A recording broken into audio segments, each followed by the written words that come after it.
এক জেলাতেই ৫,৫২০ হেক্টর জমিতে লিচুর বাগান, যেটি সারা দেশের মধ্যে সবচেয়ে বেশি। বাগানগুলোর গাছে গাছে সবুজ পাতার ফাঁকে ফাঁকে টসটসে লাল লিচুতে ভরে উঠেছে। শুধু বাগানগুলোতেই নয়, এখন বাজারেও পর্যাপ্ত পরিমাণে শুরু হয়েছে লিচুর আমদানি। এই জেলায় মাদ্রাজি, বোম্বাই, বেদেনা, চায়না 3, হারিয়া, কাঠালি, মোজাফফরি জাতের লিচুর উৎপাদন হয়। তার মধ্যে এবারে এই জেলায় উৎপাদিত বেদেনা জাতের লিচুকে ভৌগোলিক নিদর্শক বা জিআই পণ্য হিসেবে স্বীকৃতি দেওয়া হয়েছে। স্বাদ, গন্ধ ও মিষ্টতায় ভরপুর এই লিচুর চাহিদা একটু বেশি, তবে গত বছরের তুলনায় এবারের দাম কম। এতে খুশি সাধারণ ক্রেতা।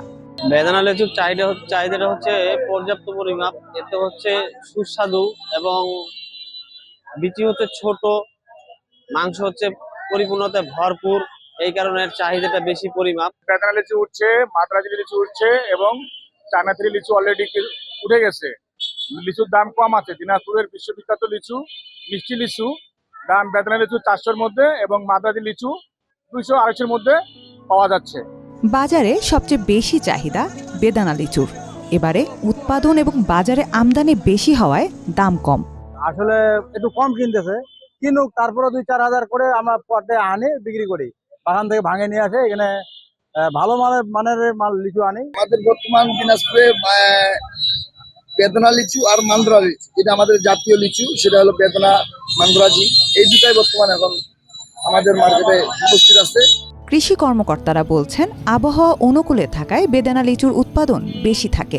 জিআই পণ্য হিসেবে স্বীকৃতি পাওয়ায় দিনাজপুরের নাম সারা বিশ্বে ছড়িয়ে যাবে। পাশাপাশি বিদেশে রপ্তানি করেও কৃষকদের আরও লাভবান করতে কাজ করার কথা জানান তিনি।